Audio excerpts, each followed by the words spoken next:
Hey everybody, happy Friday. Hopefully everybody is ending out the week on a positive and productive footing. It's me, JJ. We're back again for another ASUS PCDIY hardware stream, and we've got a good amount of things to be able to jump into. A couple of important updates in relation to those of you that might be running AMD-based motherboards with some new AMD UEFI BIOS releases that contain the latest AMD AGESA. Of course, we've got the PCDIY Builder Spotlight where we show off your guys' builds and we check them out a little bit more closely while also finding out a little bit more about the builds. And we've got a couple of new products to be able to touch on, including a really great router if you're looking to be able to get into Wi-Fi 6 at a very low price point, as well as actually our brand new upcoming ROG Cetra Wireless IEM earbuds. So that's going to be pretty cool too. And of course, got a couple of other little things to throw in there, including some cool promos that we've got right now in terms of monitors. And of course, as always, your guys' questions. So let's see who we've got joining us here for the stream. Looks like we've already got a couple of people in there. Hey, Michael, thanks for joining us as always on the stream, man. Good to have you here. Tech Greek Mike, hey, man. Excuse me, Tech Geek Mike. Happy to have you here on the stream, man. Thank you so much, man. Looks like we've also got Christopher. Hey, happy to have you here also on the stream. Kevin, Erica, as always, fantastic. Thank you so much for letting us know that audio is good.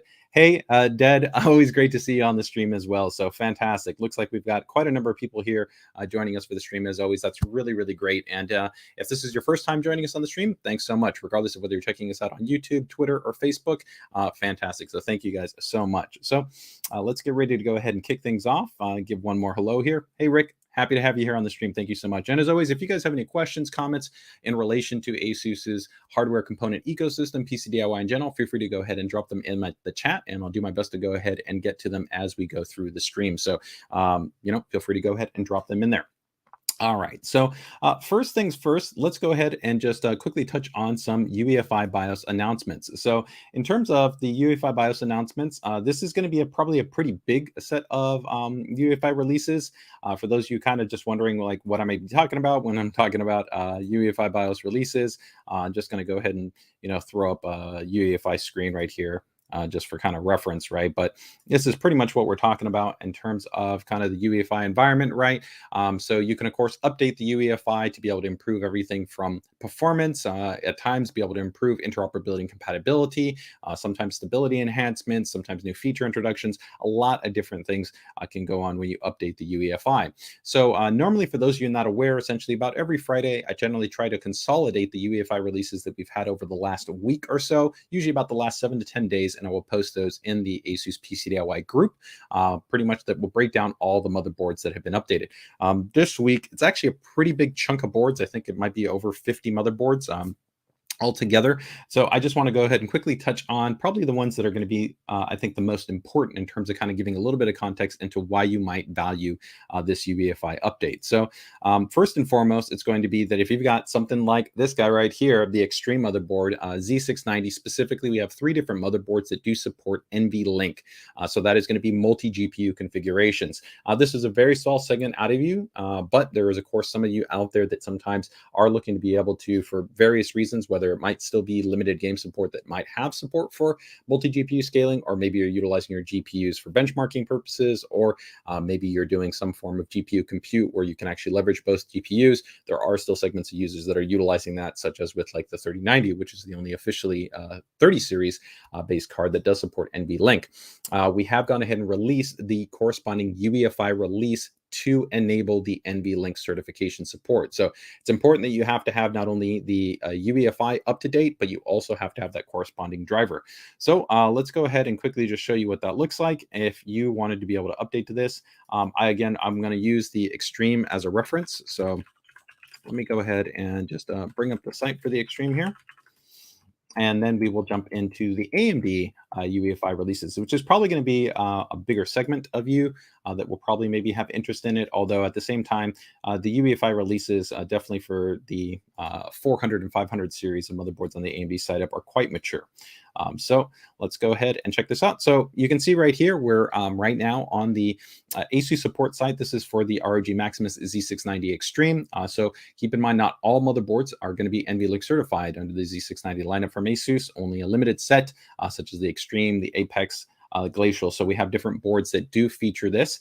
And you can see you just need to head over to the BIOS and firmware. Once you're over to the BIOS and firmware, you're going to see it's the latest release, this 1100 series release, and just go ahead and download it. And once that is downloaded and flashed, you will then be able to essentially have the NVLink certification support, as long as you also have that corresponding driver in place. So that is pretty straightforward. Let me go ahead and check to see just if we've got any questions right there on that side. Looks like we're pretty good there. Hey, Jacob, thanks so much for joining us this stream. Happy to have you here as well.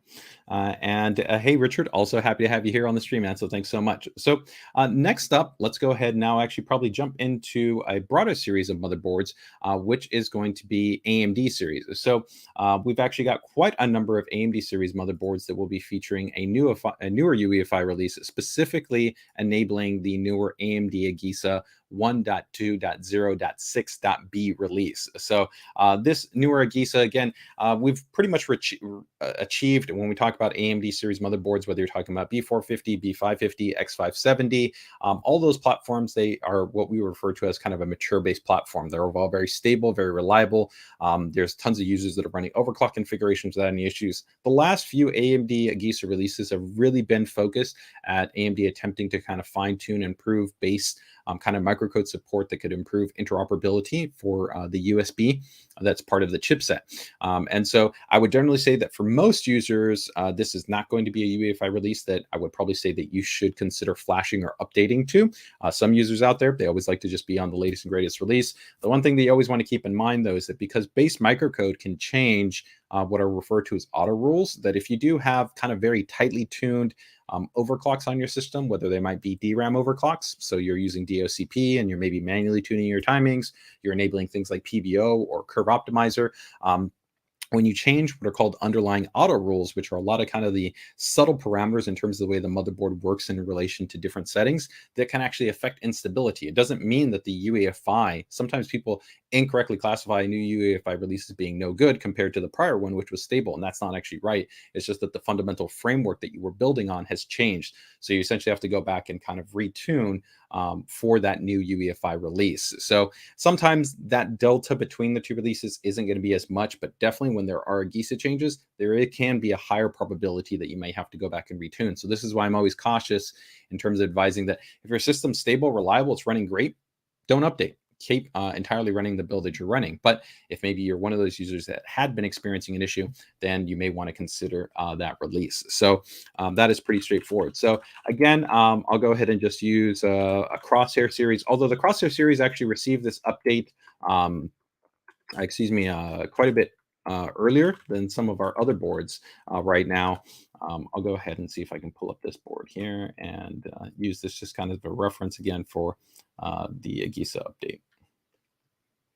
So yeah, we'll bring it up right here.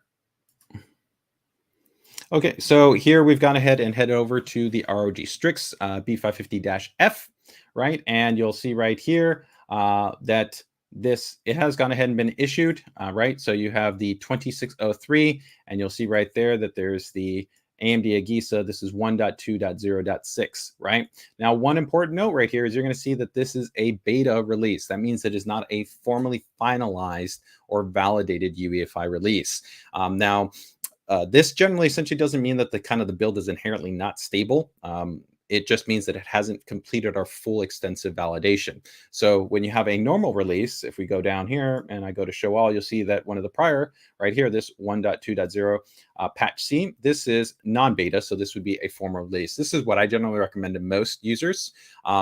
As far as kind of what the timeline might be, as far as when we may issue a formalized release, it can very much vary. In most situations, it's generally, I would say, between about 3 to 6 weeks, but it can depend. An example of this is that there was actually a prior 1.205 release. And some people wonder, well, where's 1.205? And you can already see there's now the 1.206. Sometimes depending on kind of coordination with AMD and kind of the pipeline for whether we see updates, sometimes kind of actually a beta can roll into another beta and it can actually roll into another. So we actually have to time out kind of the releases to try to finalize and make sure that the release that we're putting out, we feel the most confidence in terms of relating an overall kind of usable experience. So it's important to kind of keep in mind that there isn't necessarily always kind of like a fixed time frame where you can say, generally within 7 to 12 days or something like that, you're going to see a release. In most situations, generally, I would say a beta is going to usually be followed by a formal release. I'd say within about 3 to 5 weeks is probably about the normal time frame.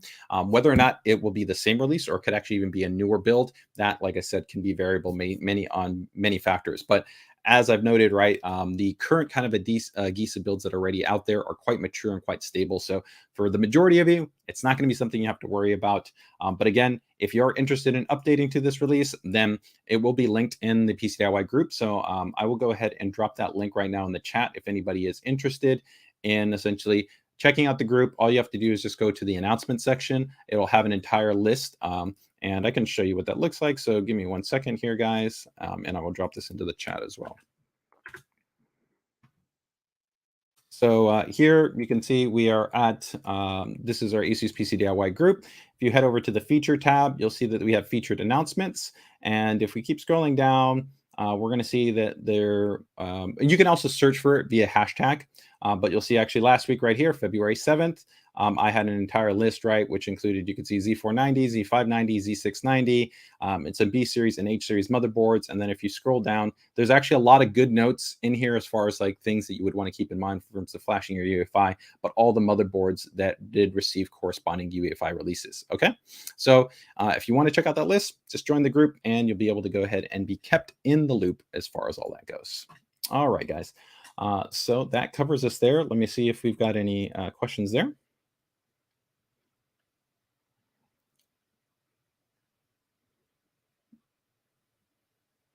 Hey, Brad, in terms of your issue, I can tell you, I mean, Crosshair 8, it's a very mature kind of board. So it sounds like when you're talking about a physical based issue, if you think that there's an actual physical fault or problem that would qualify for a warranty assessment, then I would reach out to our service and support team and go ahead and start off the actual process for seeing if you want to go through an RMA. The actual add-in module is pretty kind of solid in terms that it kind of clicks and locks in place. So unless that, maybe there was too much force that you might have exerted when you installed it, or actually a higher likelihood is that there's kind of a falsehood that sometimes people think that just inherently SSD drives are kind of infallible and that they won't fail. It's actually definitely plausible that your drives can actually have faults and failures in terms of not only the NAND memory, the controller. Sometimes you can actually have ESD or EMI based issues that can actually be affecting the drives. So if you're finding that actually you're consistently having, some form of, let's say, storage related parameter issues, so this could be read and write issues, stutters, crashes, and you think that they're correlated to the storage volume, my first baseline recommendation would be to see if the manufacturer offers a utility and run a full scan to the drive to see if the drive checks. 2, then check the smart values for the drive to see if there's any smart values that are showing that they're near or actually have reached a point of essentially alerting you of concern, although usually the UEFI would relate that to you. And then the next portion would be if that all passes, just in the event that there may be some underlying either OS related issue or maybe like a partition corruption or something like that, you could consider what's called a secure erase to the volume. And after completing a secure erase, you then want to repartition and reformat. But of course, you would want to make sure to back up your data. But if, and any time that you find that there's an issue either with the testing or with the secure erasure, that would then only be an indicator with, of course, a fault being with the drive. And then from there, you would actually want to relay that information back to whoever the drive manufacturer is. Although you're saying that there's some fault or issue you think physically with the actual connector at the interface. So that would be more on the board side. So again, that's where I would recommend you go back and contact our service and support team. All right. Very cool. Awesome, man. Thanks for being part of ASUS Tough Gaming. Z590 series board, especially the Plus series, really, really solid baseline if you're looking for a very solid and stable and reliable experience right there.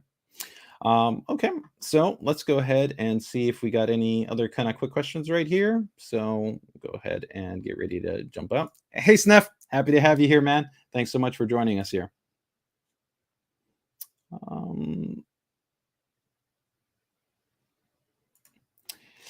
Hey, Ali. So in terms of updating the UEFI, we've actually got a video. I'll see if I can go ahead and link it in the chat where actually I walk you through the entire steps on how to do the UEFI. There's pretty much two ways to download and update the UEFI. So one, you can actually download the file and extract it to your desktop. And then when you go inside of Easy Flash, and maybe if we've got a little bit of time later, I might be able to, because I think I've got the HDMI hooked up to the system, I might be able to actually show you. But you can actually go into the Easy Flash menu inside of the UEFI and access your onboard M.2 or SATA-based SSD directly. So you can go to the desktop and point the file to there. A lot of other people, what they'll end up doing, I don't know if I have one over here. Yeah. They might download the file to a flash drive and extract it. And then from there, they'll plug that in and then use the Easy Flash utility and point it to the flash drive to then update. The last option, and technically it's a third one that's different from the last two, but it's not on every single motherboard that we offer, but it is on many of our motherboards, is what's called USB BIOS flashback, which is similar. You would bring the file over to this, but it has to be renamed in a special format. You would then plug this into a specific slot on the actual motherboard. And do I have, yeah, I've got a board right here. So you would plug it into a specific slot on the motherboard, and then the motherboard will have like a button that you'll see like right here. You'll push the, you'll insert the USB flash drive. You'll hold this button down and you'll see actually an LED blink, and that would update the UEFI BIOS.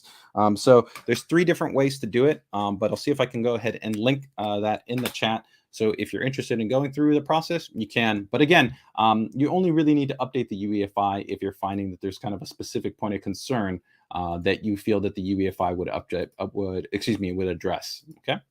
So let me see if I can go ahead and bring up that video. And I will go ahead and share that in the chat. And it will pretty much guide you all through the steps. So it should hopefully be able to get you covered if that's something that you want to get taken care of. Okay, very cool. So let's go ahead and keep moving that along. And let's see what we've got next here. Okay, so next up, we do have, let's see, UEFI BIOS announcements. Is going to be just a quick availability and release update, and that's going to actually be for a product that we did talk about a little bit previously, and that was going to be for the RT-AX1800S. And the cool thing about this guy is that if you've been wanting to kind of get into Wi-Fi 6, a lot of the earlier Wi-Fi 6 routers that we had were definitely quite a bit more expensive. So you could be talking about, $250, $300, $400, $500 for some of our Wi-Fi 6 enabled routers. But the RT-AX1800 is going to be coming in at just about $100, and it's now what we are referring to as a channel-wide based model. So that means that, from Newegg to Amazon to brick and mortar retailers, it's a model that we're going to kind of be pushing out very, very broadly. And it's going to make a great option for those of you that are looking to be able to upgrade to Wi-Fi 6, especially if you've got, a much older router. You don't necessarily need super broad coverage. I would say this is a router that's really well suited to up to about 2,000, 2,500 square feet worth of coverage. Can work in, I'd say, dual home environments, but depending on kind of your interference in your environment, you may potentially actually either then would want to upgrade to a higher performing router or actually pair two of these together. So the router in question right here is going to be this guy, the RT-AX1800.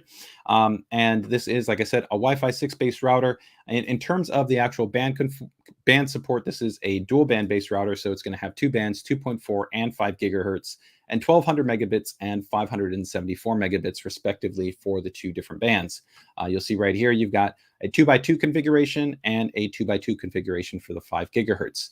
And then from there, of course, you've got your standard 4 LAN ports there in terms of kind of baseline connectivity for, your hardline based setups, whether you're talking about, a console, a TV, maybe a fixed system, an IoT device, a security camera, whatever you might want. Now, one of the other cool things is, of course, all of these routers do support the ASUS Router App, so you can easily go ahead and get it up and running, generally within a couple of minutes with just the app. And you can also easily pair these up so that later in the future, if you're looking for maybe broader coverage, our units do support actually what we call is AI mesh technology, which means you can actually pair two of these together to be able to offer you a broader level of coverage. So this can be a nice option. Sometimes instead of having to replace the entire router, you can essentially get the good coverage that you need. And then if you're finding maybe in that last mile of coverage, you could essentially add in a second unit to be able to offer you more coverage. And essentially how that works, if you're wondering, is that one of these bands would become what's called a backhaul. Essentially, one of those bands is then dedicated to talking to the other router, and then that actually stabilizes that other band to usually have a higher level of signal performance and coverage, and giving you a very, very solid and stable experience. This is, though, where the actual disadvantage of a mesh network is compared to a traditional router, where a traditional router generally will actually have more bands available at higher bandwidth. So it's kind of a balancing act of kind of what you're looking for. But again, for its price point at $100, a very solid option, especially like I said, if you're in a smaller environment, apartments, smaller condos, like I said, smaller homes. I think this is a great option. And if you're looking kind of for like a step up, probably consider the RT-82 or the 86 as being really nice step up models if you're looking for even higher level of performance and greater range, as well as some other updates. And if you want to find out more about those kind of models, one thing you can do is you can actually check out on demand. We've got actually a video that talks about Wi-Fi 6 routers and also upgrading to 2.5 gigabit networking, if that's something that you might be interested in. All right. Let me see if we've got any questions there before we get ready to jump into anything else here. Let me see here, guys.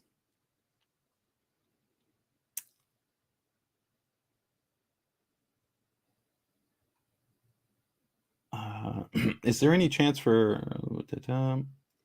So Tomas is asking about SLI support in general. So, SLI, or now what it's referred to as actually NVLink, really the actual support is really defined by the GPU actually developers and manufacturers, right? So when we're talking about that, would either be multi-GPU support, whether it's going to be forthcoming from Intel, whether it's going to be from AMD, whether it'll be from NVIDIA. They're really who define that, because it does require critically, not only architecturally, the GPU has to be designed to support for that type of scaling, the framework of then the operating system has to be present, which Microsoft has already implemented. And then, of course, you have to have driver support. And the driver support is really the critical part, because if the game engine doesn't natively essentially have the ability to map across essentially the GPUs, access the memory, a lot of that work has to be done in the driver. And this can be very complex and complicated per different types of game engines and things along those lines.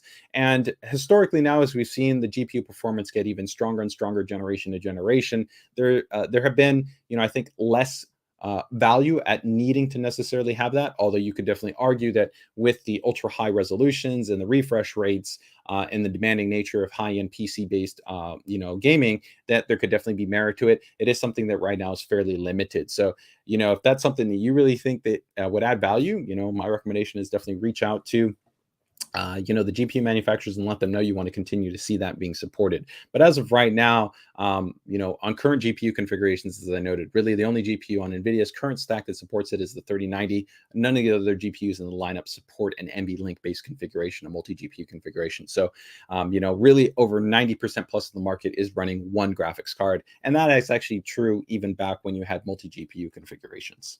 All right.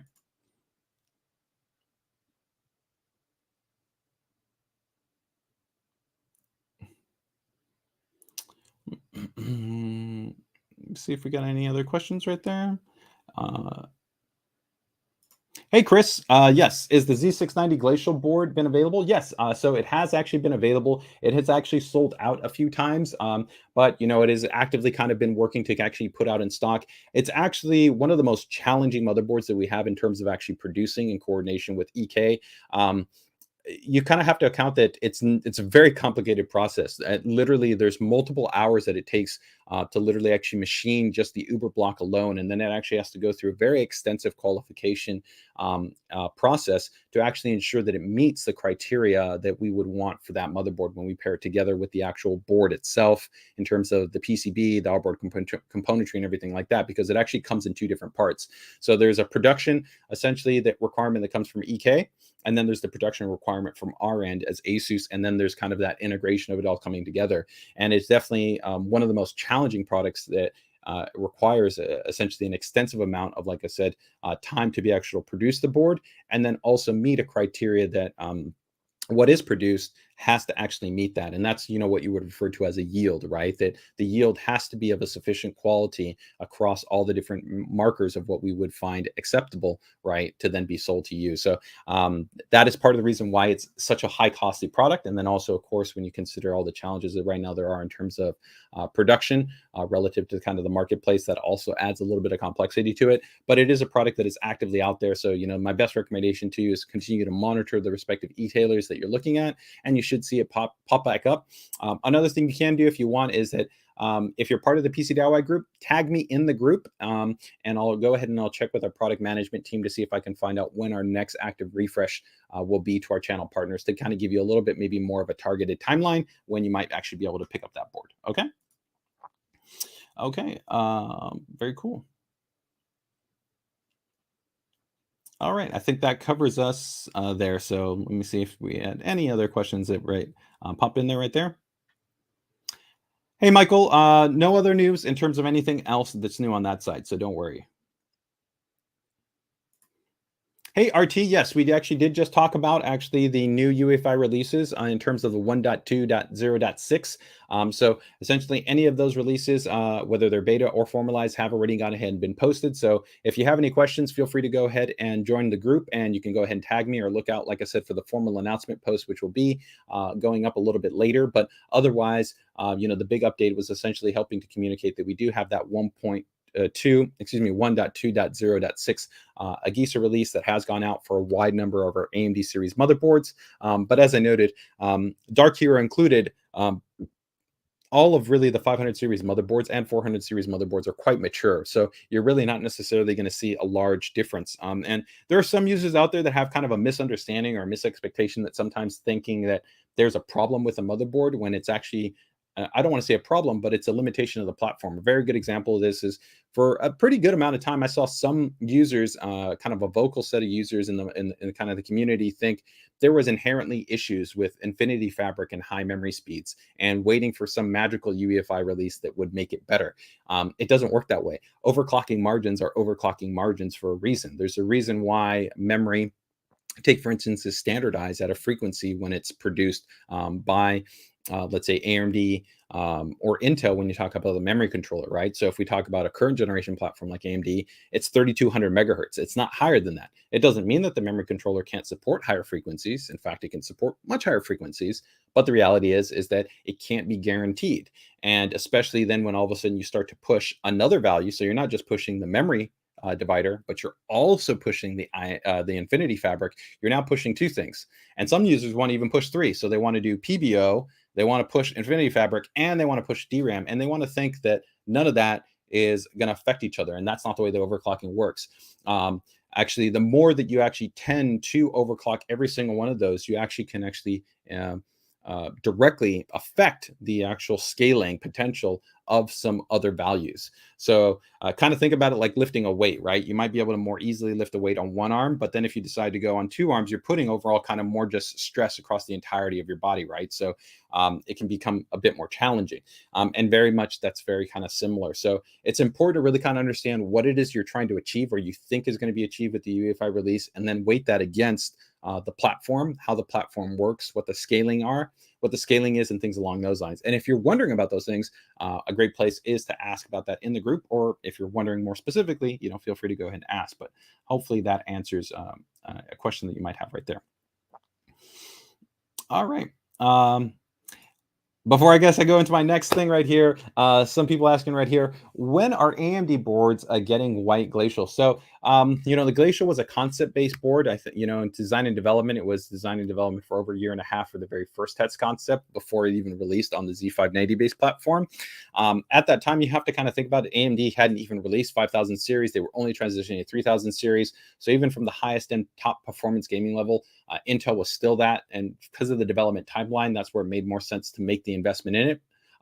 But we've always historically put a huge amount of focus and development in the AMD-based portfolio that we've had. I mean, ROG's very first motherboard was a Crosshair series motherboard. AMD is that closely connected to the history of ROG. We definitely know that there are people that are passionate and interested about seeing some type of option for Glacial, but definitely would require quite a bit of challenges. And as I noted, due to the production the yield challenges, and many other aspects, there's not right now any immediate plans to introduce some form of a Glacial-based product for the AMD product lineup.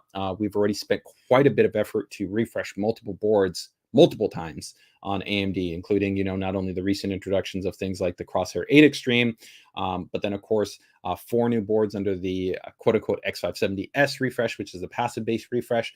And then, of course, the Crosshair Dark Hero. And then we also continue to work with partners like EK to have things like monoblocks, right? So that if you want to be able to have coverage for both the CPU and the VRM, you have it. The reality too, though, is that, the Glacial is a very specialized kind of concept. While we historically have always kind of pushed the design envelope, it was also testing the water to see how much of the community wanted that type of product. And thankfully, they've definitely responded that they really like it. But it is definitely a challenging product to make. But when you talk about the requirement or the need for it, it's definitely not required, right? The VRM assembly on pretty much any of the current Crosshair boards, you could take the heat sinks off and run the board entirely passive. So there's not a necessitative merit to have to be water cooling the VRM, the CPU, the M.2, and the LAN. It's a definitely premium experience and one that's really special, and it's awesome. Definitely, the amount of kind of Glacial boards and setups that I've seen has really been awesome to see how the community responds to it. And hopefully, as you keep in tune with us and you check out the future streams, you'll see some very cool stuff for next generation AMD. But right now, definitely for the current 500 series, there's no plans to update for any type of Glacial based product for the current AM4 based platform. All right. So let's go ahead and get ready to jump into that. Let's see what we got next here. So we've got our UEFI BIOS release, right? 1.2.0.6 we talked about. Our NVLink updates as well for Z690 series motherboards. We gave that availability update for the RT-AX1800S, and I do have a couple of promos right here. So let's go ahead and let me bring up here these promos. These are going to be actually for some really actually nice monitor options. So if you're looking actually to be able to upgrade your monitor, these might be some good options for you. So I think we've got one that's $50 off and another that's going to be $30 off. So some good discounts right here. And then from there, we'll see how many more questions we have before maybe we jump into the builder spotlight. Actually, now I want to jump into the ROG Cetra Wireless IEM kind of teaser that we've got right here, which would be pretty cool. So let's see here. Yeah, Tough VG, and then we've got the Tough VB. Okay. So let me bring these guys up here, and let me check what the promo is. This is going to be, okay. So promos for these guys and actually in 2 days, guys. So I'm going to go ahead and drop these in the chat. And just give you a quick run through in terms of what we got here. So the first one right here is going to be for the Tough VG32VQ. So this is going to be a curved monitor. It's going to be 1440p, 144 hertz. So this is going to be, I think, a very kind of well-balanced monitor for a lot of you that are looking to maybe upgrade if you're still running maybe a 1080p based monitor. Maybe you're looking for a little bit more of that immersion. I know that for some people, once they break past sometimes that 27-inch, there is a little bit of balancing act. I personally like a flat 32, flat 34, but some people, once they get into that 30-inch plus kind of category, they do like a little bit of a curve to add a little bit of an immersion experience to that. So you are also going to be targeting, of course, adaptive sync support right here with FreeSync support. Let's go ahead and take a look here at our base specifications. This is a VA panel, which means that you're going to get some nice contrast out of it as well. 1800R in terms of the actual curvature. So it's not the most extreme curvature, but it's not the most slight. It's kind of a good, I'd say, middle of the road option to allow you to have a little bit more of that kind of immersion experience. 400 nits in terms of the peak brightness is going to be nice. So I won't qualify this for as far as HDR experience, but just in terms of a general kind of vibrancy and pop, it's nice to be able to have a little bit of a brighter display. It adds a little bit more of a punchy and dynamic nature to when you're gaming. So it's always nice to see. A lot of people, again, if you're coming from a more entry-level based monitor, it might be only maybe like 200, 220, 250 nits, something around that range. So being able to step something into this class, that's a nice little bump up. And then, of course, with that 144, that's a good overall balance in terms of kind of giving you a good set of kind of core specifications there. You add in there, we also got our ELMB sync, which means you can run backlight strobing in combination with adaptive sync, which is nice in terms of helping to potentially improve motion clarity. You got some integrated bass speakers, which they're not going to replace speakers or your headphones, but sometimes if you're just looking for some basic audio playback, you're watching some videos online, something like that, it works nicely kind of in a quick pinch, or just kind of in a more basic kind of setup or scenario. So that is going to be the TUF VG32VQ. So that is going to be a nice monitor. And also don't forget, many of our products you'll see right here, if any of you are in the kind of the Adobe community, a lot of our products come with right now a essentially a license or subscription kind of add-on between 1 to 3 months for your product. And even if you're currently an Adobe Creative Cloud subscriber, you can actually add this on. So you don't actually have to have a brand new account. So it's kind of like right now you get, $50 for free. So it's kind of cool because you get that $50 discount right now. And then you also, right now Creative Cloud by itself is actually more than $50 a month. So that's kind of cool. Next one right here is going to be the TUF Gaming VG27BQ. 27-inch flat, 1440p, 165 hertz. This is going to be definitely much more of your kind of classic, I'd say, kind of core entry-level high-performance gaming monitor, right? Where you're moving past that base 60 hertz, you're moving to a high refresh rate, higher resolution, good balance here. This is going to be TN compared to many of our monitors that feature an IPS-based panel, which are going to give you better viewing angles, generally going to give you better color accuracy performance, right? But again, for I think the value segment that it's in, it's very solid right there, and it's not a bad choice. Also, still has above brightness at 350 nits on this monitor as well. Okay, and of course, the big part right here is going to be even you'll see in terms of gray to gray as opposed to the MPRT response time. This is actually a quite low response time. So the benefit here is really going to be for those of you that are looking kind of for maybe a more aggressively priced monitor that's going to be focused kind of like for first-person shooters. So this is going to be the TUF Gaming series. Let me double check if this one actually has a display widget. I don't remember if this one has display widget. So let me see here if this one has it. If it does, that's kind of cool. Okay, it doesn't have display widget, so no worries about that. In case you're wondering what I'm talking about, if I say display widget, that's actually a utility that we have that lets you control the monitor's on-screen display, but in Windows, so you don't have to physically touch any of the buttons. I think it's a nice value add because it just makes the experience a lot easier because you don't have to kind of touch any buttons trying to figure out what's going on with the monitor or anything like that. So it definitely helps to improve the experience. Okay, so I think that covers our quick updates there in terms of some promos that we had for monitors. And let me see here if we've got any other questions that might be coming up in there.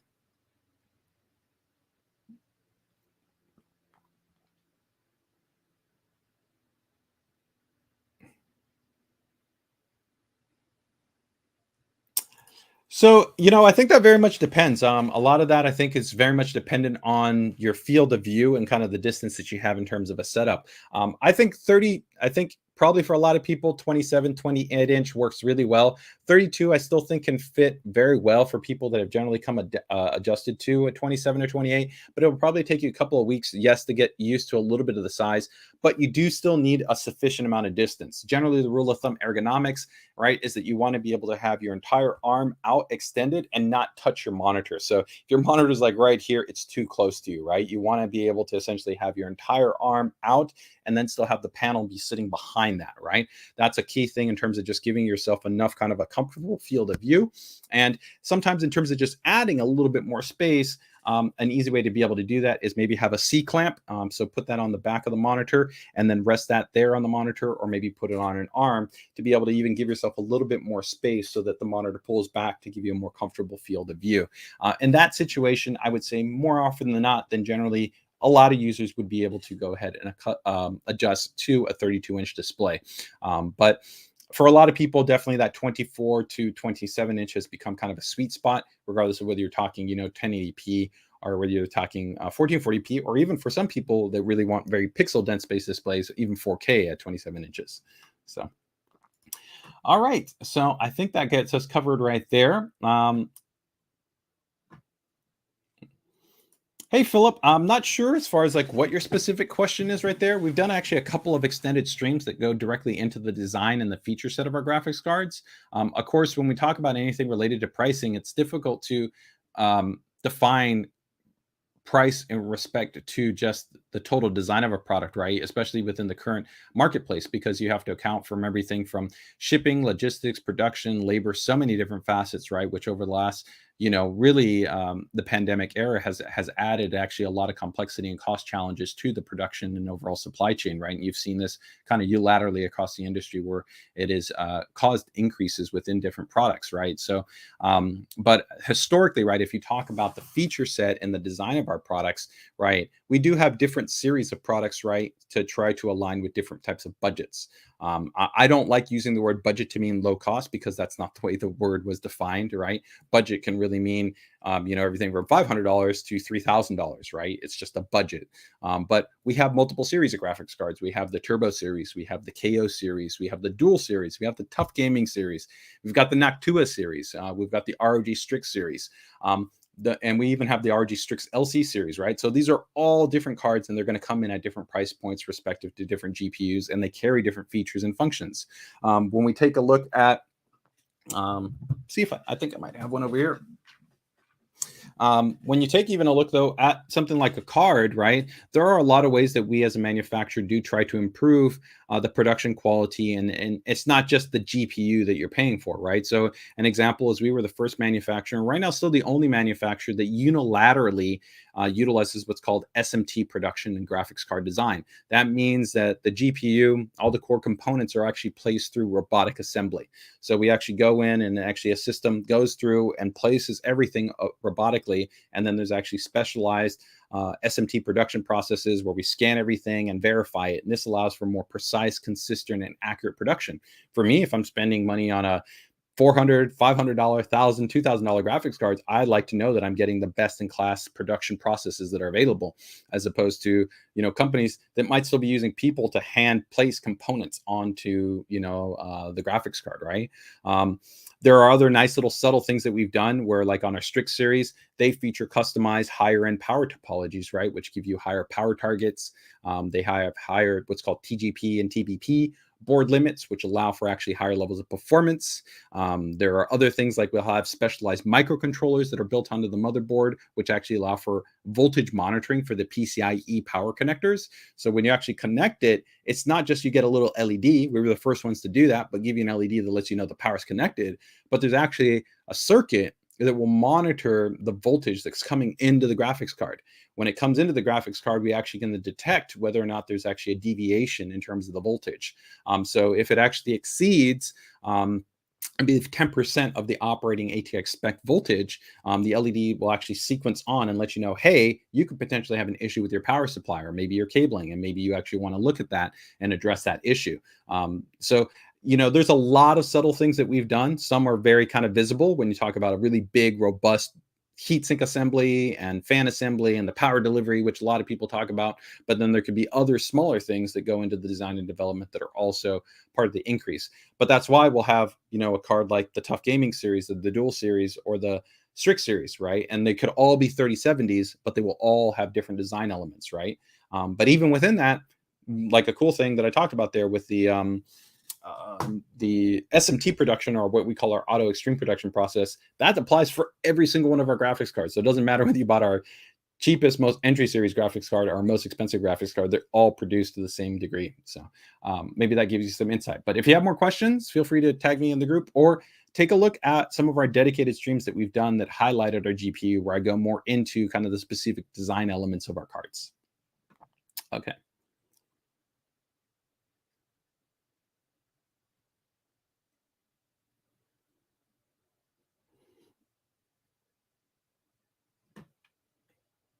Okay, so I think that gets us covered right there in terms of kind of some of those core aspects. In terms of kind of any questions, if any, of course, anybody else comes up with any other items, then feel free and let me know. So the next thing that I want to go ahead and jump into right here is going to be the brand new ROG Cetra. So let me go ahead and bring these guys up right here.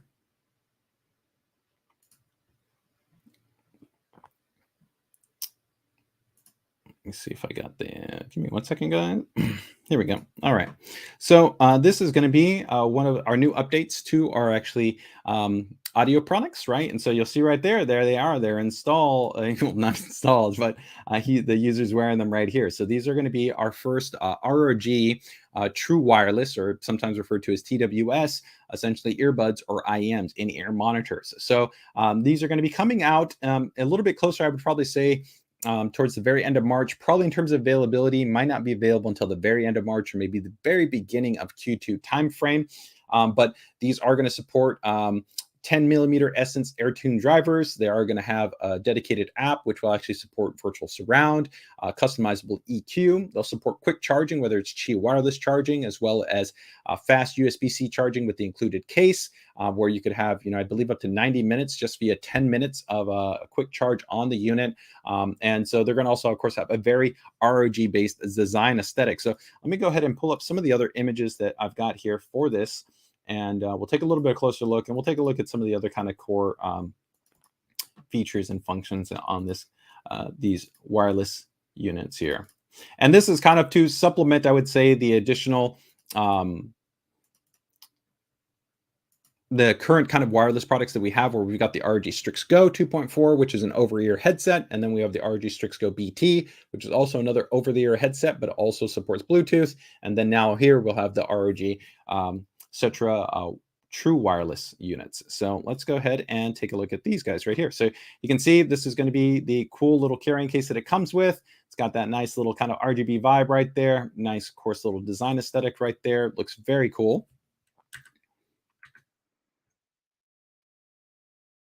Kind of classic design right now, good clean silhouette to be able to kind of rest easily, comfortably in your ear. Of course, it will come with multiple ear tips to be able to go ahead and adjust. There will actually be two sets of microphones. So you'll see actually right here that these units will support ANC-based technology. So there'll actually be multiple levels. So you can have ambient mode, you can have in high load, you can have a low mode, and they will actually pick up internal noise as well as external noise to be able to actually balance out the noise canceling. So depending on whatever your scenario or environment might be, they're going to be very good at being able to attenuate relative to the environment that you are and compensating for that. Here you can see a nice little breakdown, of course, of the drivers and the construction for the unit. And again, these are going to be using 10mm airtight Essence-based drivers. Kind of really one of the hallmarks of our airtight chamber design and our Essence-based drivers is that they have a very good solid sound stage. So whether you're talking about good low frequency extension that's not muddy, good mid-range, and then solid treble performance without being overtly bright, you can definitely get that, I think, experience with these set of IEMs. And here you'll see everything that you get in there. So you get your USB-C to USB-C, USB-C to USB-A cable there for your charging. This also support, though, like I said, Qi wireless charging, the actual wireless earbuds themselves, and then, of course, your different tips. Okay. And let me see right here if I've got anything else. There's no product page up for you this model yet, because like I said, this is just a little bit of an early teaser for you guys to be able to see a little bit of what is going to be coming in the future from us here. It's one of the things that we try to do here on the PCDIY stream, is sometimes show you guys things a little bit ahead of time before they come out. Okay, yeah, I've got a little bit here.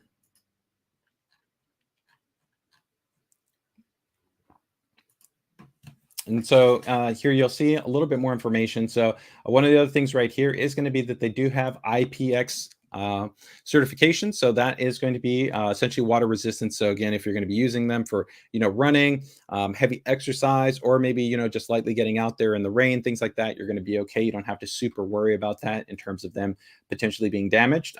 You'll find that some of the wireless earbuds don't have any type of essentially IP certification or rating. So they don't actually make any claims in terms of that regard. So it's a little bit more variable. Now, of course, with this being an ROG product, a lot of wireless products, historically, we've only leveraged and focused using 2.4 gigahertz because it's the best form of connection for stability, bandwidth, and low latency.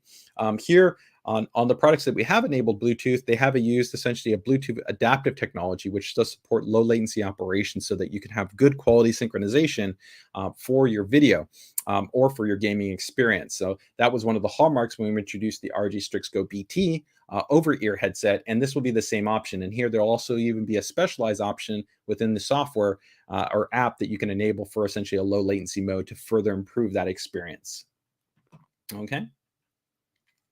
As we talked about there, the ANC modes, and you'll be able to easily adjust those just by tapping, of course, on the actual earbud itself. There's your charging, and I believe right there where I said, yeah, 90 minutes within 10 minutes. So that's quite impressive, and you can see up to 27 hours in terms of battery life, right? And again, you can see that cool little kind of clamshell design. And then that's also being charged right there. You can see on the batless, which is our hard surface, a gaming surface, which also gives you actually Qi wireless charging support. And here you'll see the Armory Crate app, which you'll be able to download either on your iOS or on your Android-based device. And you can see where you'll have the ability to kind of like customize it, where you can have, of course, an equalizer, virtual surround, different profile optimizations, things along those lines. So that'll all be within the app. So you'll be seeing this again in the not too distant future, like I said, closer to around probably the end of Q1 timeframe, maybe very early Q2 timeframe. So that's just a little bit of a teaser there on an upcoming product that we'll have coming out with the ROG Cetra True Wireless IEM earphones. So pretty cool there. Let's go ahead and lastly check out, see if we've got any other questions there before we get ready to dive into our ASUS PCDIY Builder Spotlight. And again, for those of you that are not familiar with the Spotlight, it's essentially your space where you get to be able to submit your builds, whether they're air-cooled, water-cooled, mini ITX, ATX, first-time build, or maybe your 10th build. It doesn't matter. Feel free to go ahead and submit it so that we can feature it here on the stream, be able to take a closer look at it, find some insights about why you built it, what's cool about it, and be able to show it off to the community, right? All right, let me see here if we've got any questions.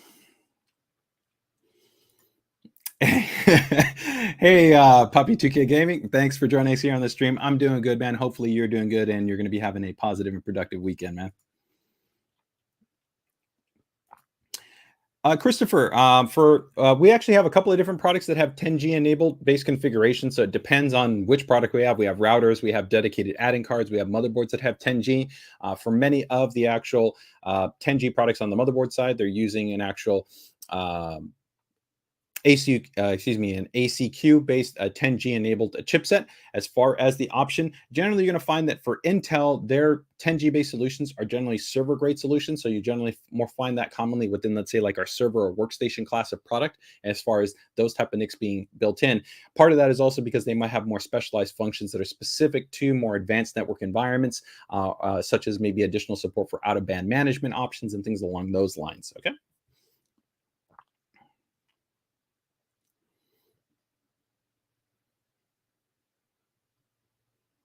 Hey, Raphael, thanks for the feedback regarding design on keyboard. We'll definitely keep that in mind. Hey, ATC Chori, hopefully I'm saying that right. Thanks for joining us here on the stream as well. All right, very cool. That's a good question. I don't have confirmation yet if the actual if the earbuds themselves are going to be RGB. So I have actually already confirmed with our team. So of course, when we do the full kind of presentation on that, we'll give you 100% of the complete specification information to let you know if you want to have the RGB going on, if it actually does, right? So essentially, you're just asking if it actually has RGB like what we would have here, like on the Delta headset, as opposed to just having like a polymorph, like little kind of cool display, which might be reflective, right, to the light or something like that. So we'll try to find that out when possible. Okay. All right, guys, so let's get ready to take a look at some of our cool builds that we've got here for this week. I think we've got about 5 or 6 builds to be able to go ahead and jump into for the ASUS PCDIY Builder Spotlight. And again, if you guys want to be able to get in on the ASUS PCDIY Builder Spotlight, all you need to do is check out our group. I will also I believe I have gone ahead and dropped the link in the description. So if you guys are checking us out after the fact and you want to be able to drop your submission for your build in, there is a Google form. So even if you're not part of our group, you don't have to actually be part of the group to join in, but we'd love to have you there. We do also like to actually call out the people that we do feature here after the fact too, and you get a lot of great feedback from the community on those builds too. So we'd love to have you if you're not part of our group. Okay. So let's go ahead and first take a look here and see what we got going on with our first build. First build is going to be, let me actually bring up the submission form. This is going to be, what is the name of this build? This is going to be Buddy. Okay, so we've got Buddy build right here. All right, guys. So let's see what we got going on here with the Buddy build. So I believe this is going to be an Z11, which the Z11, for those of you that are not aware, is our ASUS small form factor mini ITX based chassis. Yep. All right, so here we can see the first picture that they gave us here. It looks interesting. So we see the base of the chassis here, and it looks like there's been a little bit of some additions down here. So this is kind of interesting. Okay, all right, we'll see what we got going on here. Oh, I can tell you already what we're showing here. This is tight tolerances, right? So definitely one of the struggles and one of the pain points that you have when you go about building a mini ITX system is going to be that everything can be very, very tight, right? So that is always definitely one of the challenges in terms of just making sure that you have enough space to be able to get everything wired in and tightly kind of in place without impeding anything, right? Without fan kind of being affected by a cable or, you know, being able to click everything and flush in place. So that is what they're talking about there. So let's see here, taking a closer look. Okay, cool. We've got, already I can tell we've got an ROG Strix card. We've got a Ryujin 2 in there. Looks like the actual user upgraded the fans here and changed them out. So normally the Ryujin 2 already comes with very, very nice quality fans from Noctua. Comes with Noctua IPPC based fans, but they've decided to go ahead and upgrade to right here, if I show you guys, yeah, they decided to upgrade these. These are our ROG Strix XF120 fans. So these are maglev oriented fans. Very, very nice fan in terms of a really good balance in terms of CFM to static pressure performance to noise level, along with that great performance that you would expect from a maglev bearing. And a lot of people, you know, they get stuck on operating metrics for fans and not realize that it doesn't almost matter too much what the max performance rating is for a fan when you see the specifications that are listed for it, because nobody runs a fan at, you know, 2000, 25, 3000 RPM. So your max static pressure or your max CFM is almost irrelevant, because really what you want to know is actually how the fan performs, and generally what's referred to more is in the traditional sweet spot of where you utilize a fan. So in my opinion, that's generally going to be as low as about 400 RPM up to probably about maybe even 1600 RPM. You know, a lot of users generally settle somewhere between about 12 to 1400 RPM, but I would say between 400 to about 1600. In that range, that's really where you want to actually get a sense of how the fan performs relating to its static pressure and its CFM and its acoustic characteristics in terms of tone and pitch. So that's actually how we really kind of designed a lot of the XF120, is really trying to be strong in the sweet spot of where the fan exists, not just kind of trying to measure a performance purely from kind of the max operating parameter of the fan. So anyways, let's go ahead and go back to that. We can see right here, they went ahead and dropped in those XF120s. They're using the little integrated course cover right here, which you could mount an SSD on. Some nice clean cable routes. It's overall looking very good, very clean. I will make one note that whenever I see this, I do like to let people know the 30 series cards was never officially designed to be utilized in the Z11, but it can be used in the Z11, but it's not ideally suited to the Z11. Before the 30 series cards, we actually had a smaller series of graphics cards. The slot size was actually smaller than the 30 series, which got bigger. So that's the reason why it's not ideally suited. A lot of people get concerned with thinking that it's going to be purely choked because there's a tempered glass panel, but that's not really the case. The actual thermal performance is quite good in the Z11. We benchmarked it against a lot of chassis when we designed and developed it, and it actually beat all the chassis that we tested. And you can actually orient it to two different configurations. You can go in a horizontal configuration or in a vertical configuration. The horizontal configuration will give you the best thermal performance, but a lot of people like the vertical. I like the horizontal. I think it even looks cooler, but a lot of people like the vertical orientation. So you'll see the vertical right here. There's with the GPU, and here's going to be the front. We'll see if they give you a shot of the front of the system. Yep. So that's the cool part right there. You're going to be able to see the fan right there. You can see this is the other cool part about the Z11. You get a nice amount of USB right there. So you got 1, 2, 3, 4, which is rare on a mini ITX chassis. So you get 4 plus the Type-C and your audio. So you get a lot of that built in. So a lot of connectivity. And looks like he's definitely got an ROG setup right here. ASUS monitor. He's got multiple mouse. He looks like he's got the Gladius 2 right here. This looks like maybe the Impact. And then the RG Strict Scope. He's got the Throne right there. Looking very nice, clean. And there we go. Now it's lit up. So overall, this cool setup. I'm digging this. This is very cleanly done for a small form factor build. It's nicely done in terms of being a clean setup. Oh, and he's actually got the Cetras right there. Those are the wired versions of the headphones that we were just looking at. So definitely an ROG fan. And I can see right here from this board, he's got the X, it looks like probably the X570-I motherboard. Excuse me, no, this is because it's got right here the add-in card. This is the Crosshair 8 Impact. So it's an AMD user. Okay, very cool. And there we go. That's a very cool setup. And there's, of course, with the tempered glass panel where you see the reflection, but very, very cool setup right there. So what do you guys think? I think it's nicely done. It's cool. It's nice that he can directly see that. Oh, I like how he even put his ROG screwdriver right here. Where we have some of our motherboards come included with the little ROG screwdriver. So this is a very cool setup. It's nice.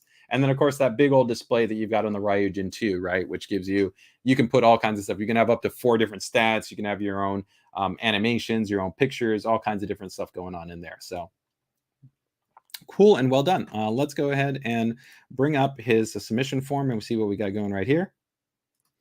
So this is going to be, this was actually his first build, which actually that's impressive. Or taking on a small form factor build the very first time, it can be sometimes a bit more challenging. It's a lot more tight to work in, but the Z11 does make it, I think, easy enough. If you take your time, it's not too challenging of a build, but definitely, you know, it is going to be a harder build than if you went with an ATX-based setup, right?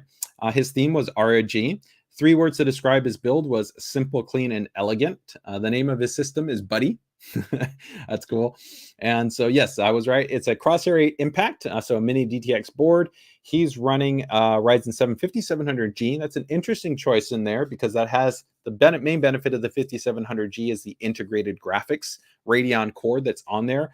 I'm wondering if maybe they did that to balance out before maybe they could get a discrete GPU. So they wanted to have some form of GPU. So that might have been one of the reasons. It's still a solid part, but it's using the older microarchitecture as opposed to Zen 3 and Ryzen like 5000 series, right? GPU, he's got a Radeon in there. So he's being able to run kind of that full AMD based experience. So 6700 XT is in there. 32 gigabytes worth of memory, 3600 megahertz CL18. So nice. It's a good kit of memory in there. And he's got 2 1 terabyte M.2 SSDs, the Ryujin 2 XF120s on there. He's also actually got some Chromax A12s in there. So he's actually running that in a push-pull configuration, is what his kind of note is there, right?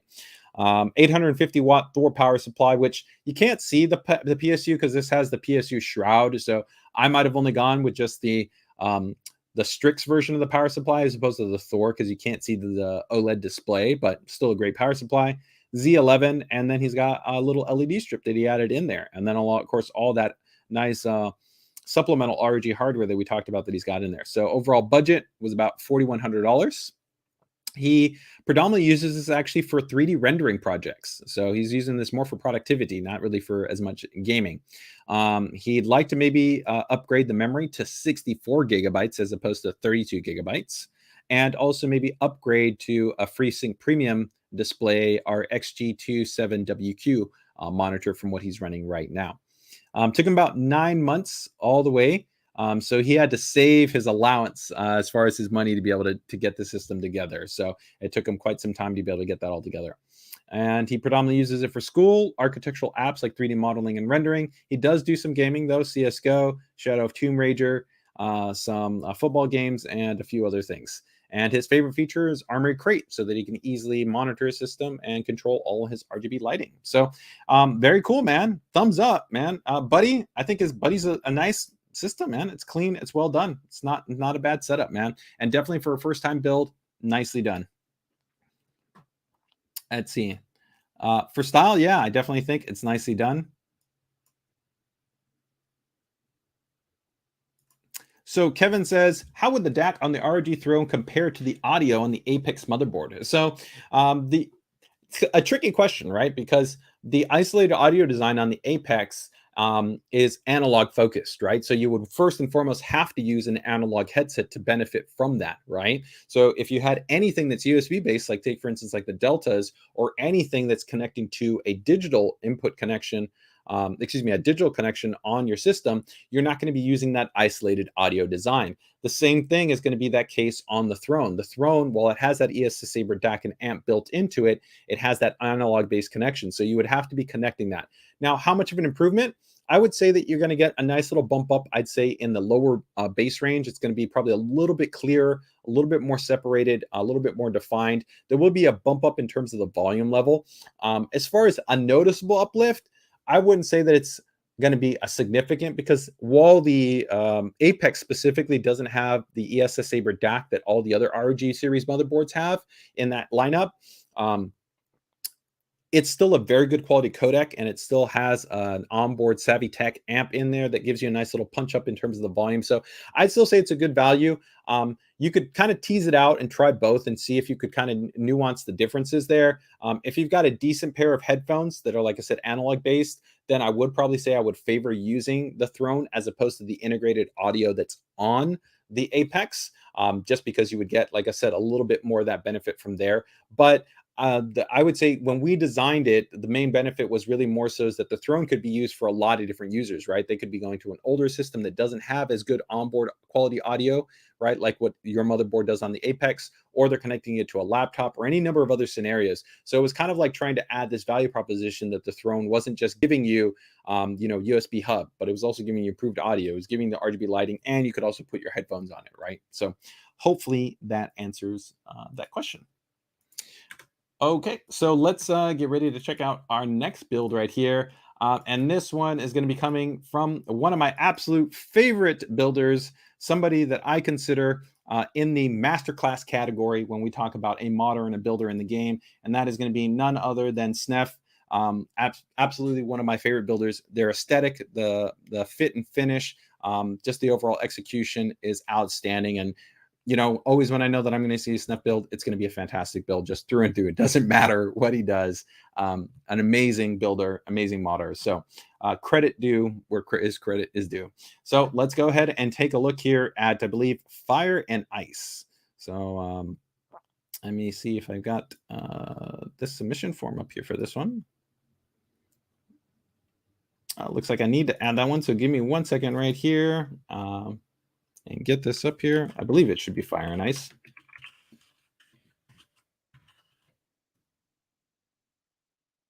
All right, so there we go. All right, and let's take a look. All right, so I went with the back here just to see how to show. This is, of course, the attention to detail that he does in his builds. Beautiful, just routing here all together, right? With these beautiful, of course, individually sleeved cables.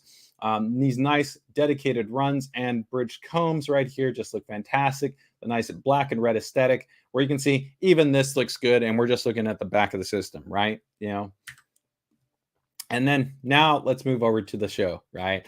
Here you can see that this is with the actual Glacial motherboard. So definitely our highest end board that we offer in terms of the RG lineup, and it is now showcased beautifully here.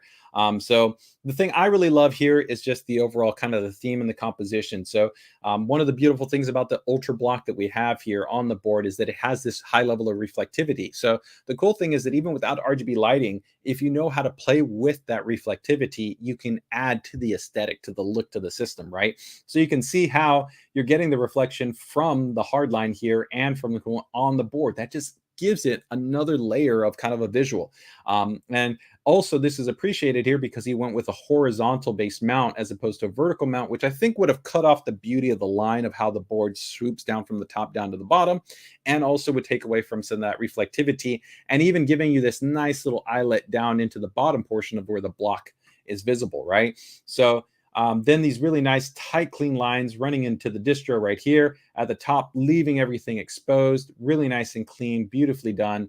cable routing's all top notch. And then this beautiful job right here with this distro integration just looks fantastic, right? I mean, it's just, there's nothing to critique there, in my opinion. It's just beautifully executed. So as we kind of move along right here, you'll see even very, very nice management to be able to kind of fit in everything in here with the right angle connections, which sometimes can be a challenge. The right angle connections are not always favorable. We know some people that always talk about like wanting to have right angle connections, but it really depends on the chassis. Sometimes right angle connections on a motherboard can be worse because they can cause obstructions or they might not sit right within some chassis. That's the reason why we still favor on many motherboards a traditional design as opposed to a right angle based design. And then right here, as you look in the back, you'll see even where there's more going on right here, where you've got, of course, this other, of course, looks like res right there in distro. And then this is all tightly integrated in. This is beautiful. And I love the color scheme here. The chrome with the red and the black. Of course, red and black has always been a hallmark color for ROG. And then bam, let's go into RGB mode, right? And I love the theme that we go in here, just having a little bit of colors kind of spread throughout the entirety of it. And it just brings to life this beautiful distro in this custom work that he's done here, right? And then you've got the enemy matrix display that's right here, the live dash display, which is also giving you some nice, cool information. And this is all kind of silhouetted to just beautifully look fantastic. And you can see right here, I don't know if he did it on purpose, but that angular line just looks fantastic. I love this hard line right here that just gives you full visibility and view, and it just looks really, really nice. And I also I'm not a fan a lot of times of lines that run over memory, and I love that he left a lot of the memory exposed right here to give you kind of this unabridged look, right? That looks really nice. And then even gave you a different color scheme here just to make it pop. But it does kind of have some complementary tones that just kind of fuse in here with this other stuff that just looks really, really nice. And then, of course, you've got the Thor down there at the bottom, still giving you that extra little pop at the bottom. It's a fantastic build. This is premium. This is about as good as it gets. Oh, wow. I didn't even notice that.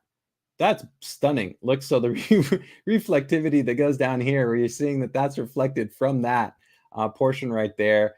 These beautiful, of course, probably there's anodized. I think these are aluminum combs. I don't know if Snef would let us know. Snef, I think you were in the chat. If you can let us know, are these anodized aluminum right here? And then I love this ROG decal right here. This is just details within details, right? Beautiful work, right? And there you go. So that to me, an absolute just masterclass in PC building right there. If you're talking about a high-end build, this is of course a very expensive base build, but a stunning piece of work right here in terms of the overall setup right here. So let's go ahead and take a look at some of our comments, and then also take a look here at the builder's submission form. Hey, Kevin. Yeah, for an HD100S, I would definitely say that you would want to be using, because those actually really benefit from a nice quality DAC and amp, that I would probably go with something entirely discrete. Definitely, I would say getting a little bit more of the bump. I would definitely favor the bump that you would get on the Throne, but I still think they would even merit more than that, because those are, of course, very nice set of headphones. Hey, Andrew. Thanks so much for joining us here on the stream, man. Very, very cool, man. That's a great pairing that you've got with the Tough Gaming B550 plus Wi-Fi 2 and the 5600D. It's a great kind of general, just all-around productivity-based system. So very nice to see. I would definitely agree with Michael. Amazing work by Snef right here. And yes, definitely nice and tidy, right? So let's go ahead and take a look here. So there was no theme. The main feature is to replicate the design of the motherboard as well as on custom distros. And so that's where, if we go back when we're talking about the replication, right, let's go back right here. I think this is what he's talking about, right? That you get this essentially look tying in the look of the Glacial, which I think he definitely achieved. So that's fantastic. Fire and Ice is the name of the build. This is 12900K, of course, Z690 Extreme Glacial, 3090. Of course, with an EK block that's on there, a Thor 2, so that's the latest generation Thor 2 1000 watt power supply. He's got 32 gigabytes of Team Group DDR5 6400 megahertz, so some really nice memory right there. And then dual A420 Team Group M.2 SSDs, so 2 by 2 terabytes, so he's got 4 terabytes total. That's all in an InWin 925 cable mod pro cables. and then pretty much all EK water cooling components that are present in there. Truly a super high-end, beautifully done build. And he was essentially looking to keep the design and the feel of the board ever present throughout the build, right? And match that kind of the acrylic and the chrome design that you have on the board in other places. And I definitely think that there's a lot of continuity in there. So it looks really, really great. Is there anything that you would change about the build? Maybe not. Maybe fill the RAM with another 32 gigabytes of memory. I would agree. I think it looks entirely fine. Plus, if you actually did fill it with 4 DIMMs, you would drop from being able to run the 6400 megahertz. So I think that would be at a loss. I think it's better off to keep it with the 32 gigs and running at 6400 megahertz. How long did it take you to build the system? With all the Fusion 360 design work and the small details, around 80 hours. So this is definitely one of the things that differentiates somebody like Snef, right, is the amount of custom fabrication and design work that goes into this, where it's not just physically building a system, but it's designing, conceptualizing, and fabricating, of course, these pieces right here. System is used for gaming, Adobe Premiere editing, photo editing, Rainbow Six Siege, Destiny 2, Halo Infinite, and Call of Duty. And he's a super big fan of the Anime Matrix display that really gives kind of a special aesthetic and touch, and also just being able to manage and control that all within the Armory Crate software. So very, very cool, man. Snef, as always, my hat comes off to you, man. A fantastic masterclass build right there. Beautifully done.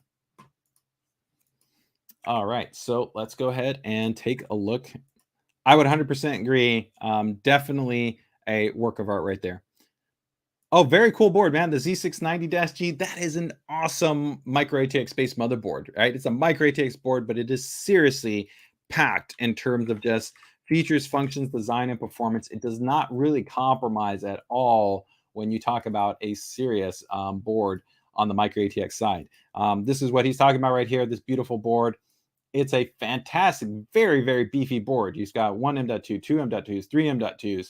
You've got your USB Type-C, really large, beefy, robust VRM. You've got 2.5G. You've got Wi-Fi 6 on there.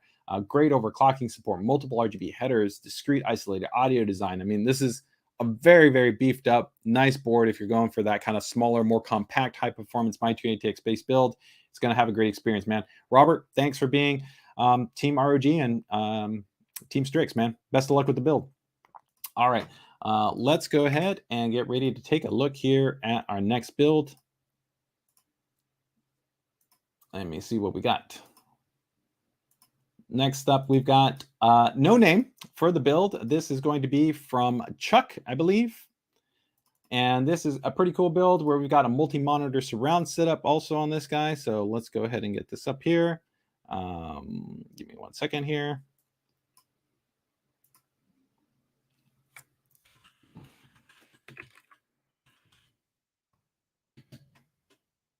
All right, so this is going to be from Chuck here.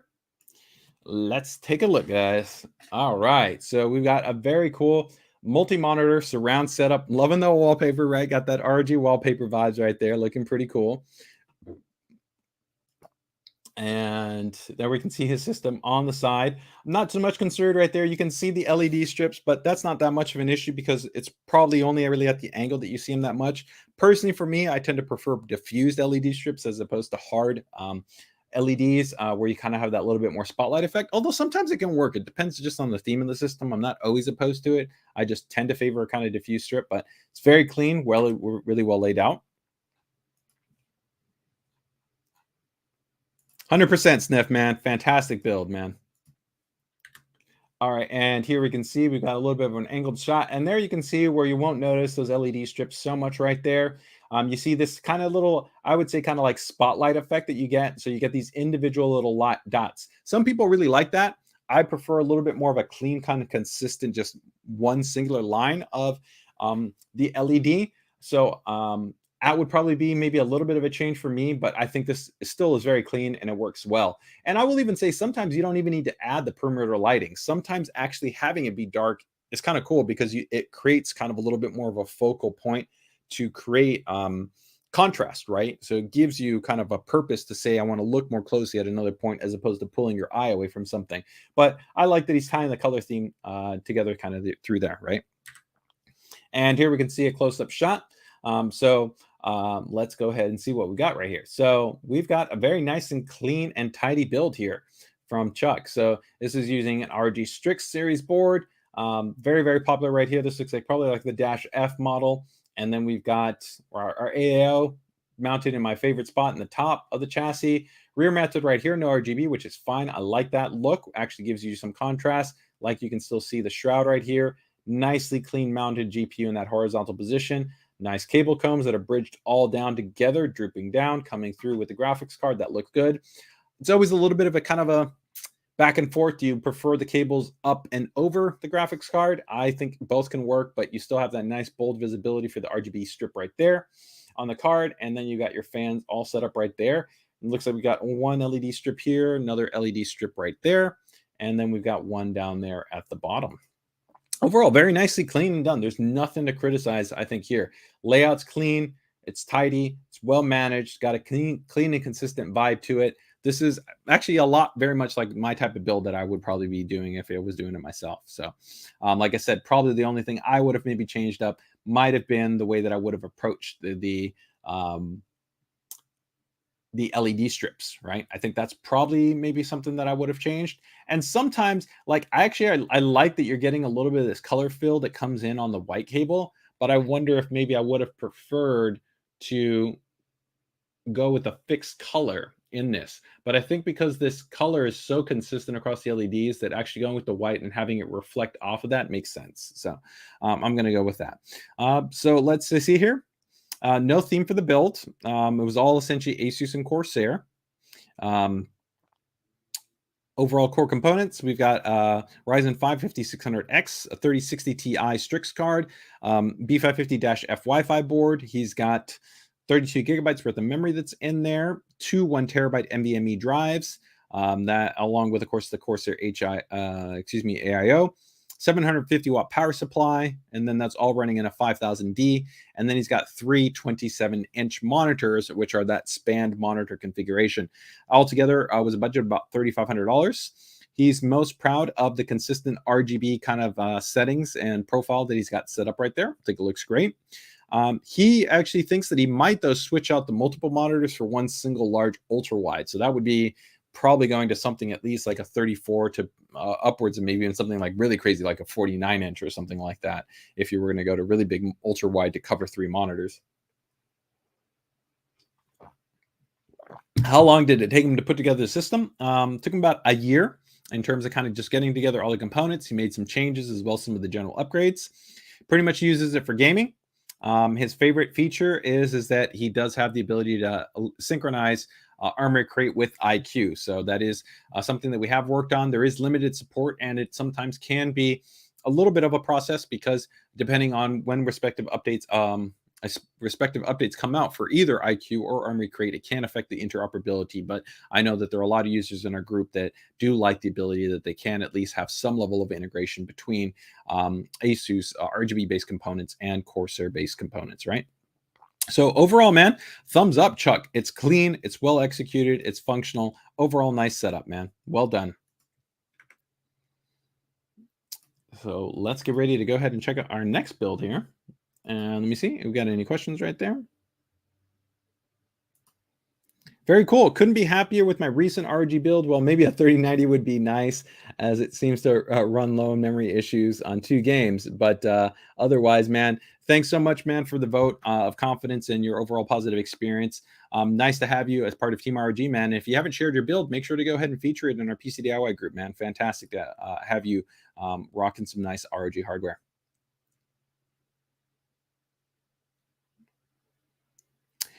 Hey, Michael, I'm not sure which motherboard you're talking about. As far as the only motherboard that we had recently that did have that hardware issue was with the Hero, but all those boards were essentially affected. We did work to coordinate with our users to get them replacements, and all new production is actually already out in production and users up and running. So, while we strive to make our products as reliable and right the first time as possible, it's the first time it's happened in 15 years. We have literally been the #1 motherboard manufacturer for more than 15 years consecutively. So we don't we don't second guess that position in terms of wanting to produce anything less than the best that we can when it comes to the overall production and processes, especially for our top tier class of boards. And we definitely stand committed to continuing that position, as we continue to move forward. So definitely, if you're looking at any of our ROG series motherboards, you can definitely feel confident that you're going to get a solid board. The case, if you're talking about on Chuck's system, the one that we just showed off there, that was a Corsair 5000D. Okay. Let's see right here. Edgar is asking, I have the Asus ROG Strix gaming board. Would it work out of the box with the 1200K without updating the BIOS? Yes, all Z690 motherboards will readily out of the box support all 12th gen series processors. You still 100% want to make sure to update the UEFI, especially because we have recently released some new updated UEFIs that have improved DRAM scaling, new ME microcode, and quite a number of other improvements, including USB PD and some other kind of enhancements. So you can still get the system entirely up and running, but I would still strongly recommend that you do up the UEFI. But the system will fully post and boot with the out-of-box UEFI that's present on the board, so you don't have to worry about having any issues in that regard. All right, so let's get ready to jump into our next build right here. We've got Replicant, is I believe going to be this build, and this is going to be coming in from Kalen. I think Envious Mods is going to be that, if I remember correctly.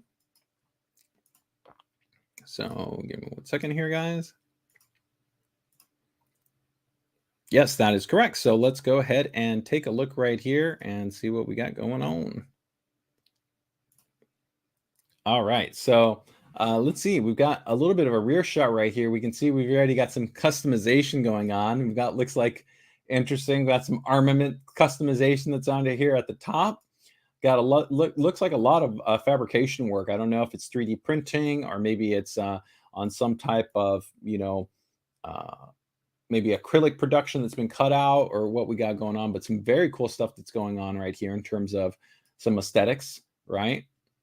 Some cool kind of secondary kind of accents right here to the front for the template glass panel.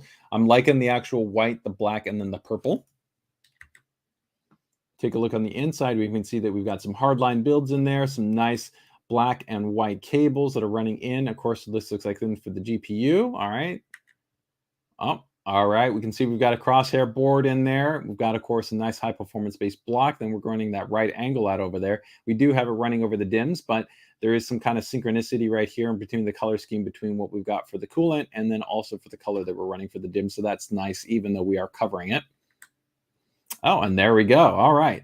This is pretty cool. All right. So let's see what we've got right here. So yeah, we've got a crosshair board in there at the heart of this system. So this is an AMD based build. And we've got some pretty interesting kind of runs that we're going right here. So we've got one run that we've got that looks, it's going up here. That's going from, of course, the graphics card. We've got, of course, the run that's going in from the CPU.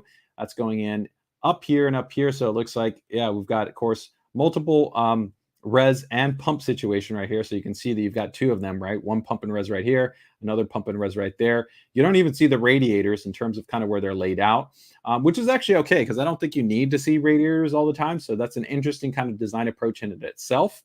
You miss out a little bit on the fans, but the fans are still giving you that fill lighting right there. So that's got a very cool design aesthetic. And then I'm not always the fan of a vertical GPU mount, but he did some customization right here to add kind of some aesthetic styling to give you kind of maybe some more design flow between that top and that bottom, which is very interesting. It's kind of a different approach than just kind of showing off the block, where I think that would have kind of cut off some of the aesthetic design from the top to the bottom half of the board. So I like the approach that if he's going to go vertical, he's using that space to give you something to look at, right? To kind of tie in the entirety of his build that I'm going for something different, right? The sum total of this design isn't just a kind of a consolidation of these components. So that's pretty cool right there. Looks like we've got a nice little accent right here. That's pretty cool. Looks like some Blade Runner right there. We've got a display down here, and then even the Thermaltake RGB power supply that we have down there. So this is very cool. It's cool. It's different. It's nice, and it's a really nice kind of hybrid of seeing some custom fabrication work along with a different kind of layout approach to how the system is actually set up, and then definitely a high performance based system because you've got a lot of cooling that is present in here. So let's go ahead and see what we got here. So does the build have a theme? It's called Replicant, based off, of course, the Blade Runner movie. So that makes 100% sense there. What are 3 words that you would describe the build? Detailed, intensive, and insane. Does the build have a name? Yes, Replicant. So we also, of course, have, let's see, some build specifications. So let's see if we can pull up the build specifications here.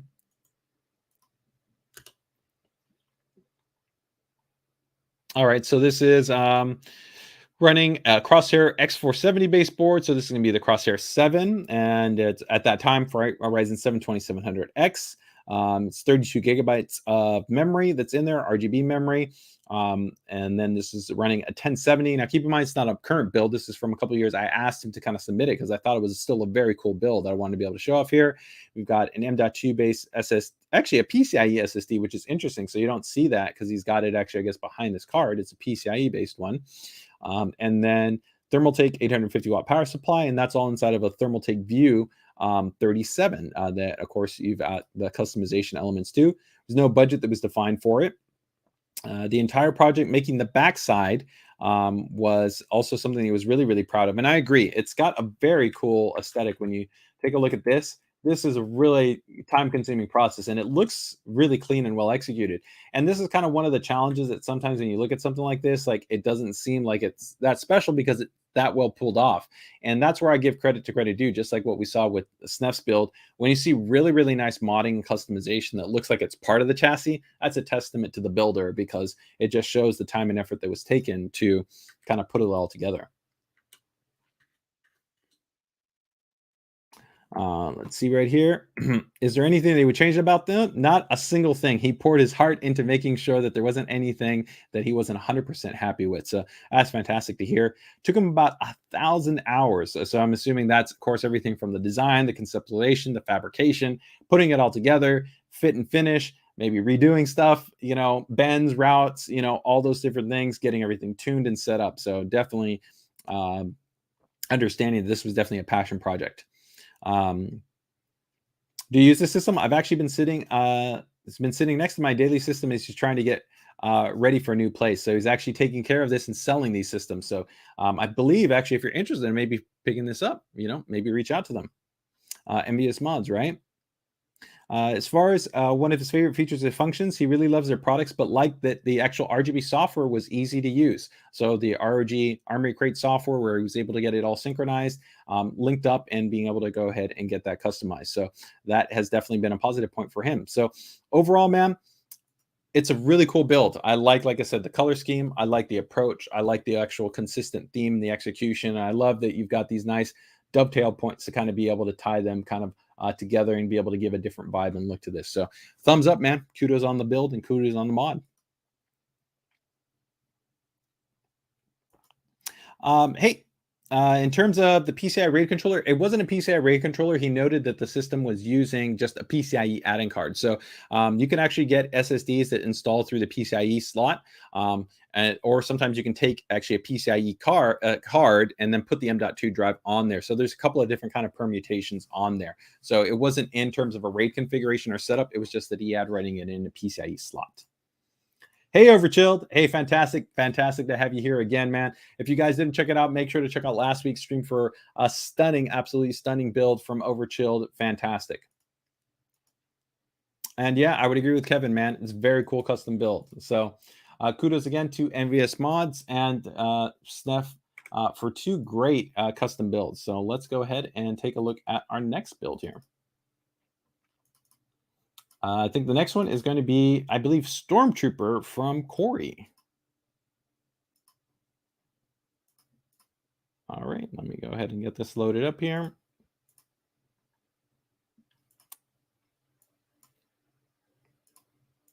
All right. Sorry. Jumped a little bit too quickly there, guys. Okay. All right. So we can see we've got his setup right here. He's got his desk. He's got his multi-monitor setup right here. He's got his speakers, and then he's got his build right here. Looking pretty cool. Looks like he's got some stat monitoring right there. Very cool. All right. Let's see what we've got going on.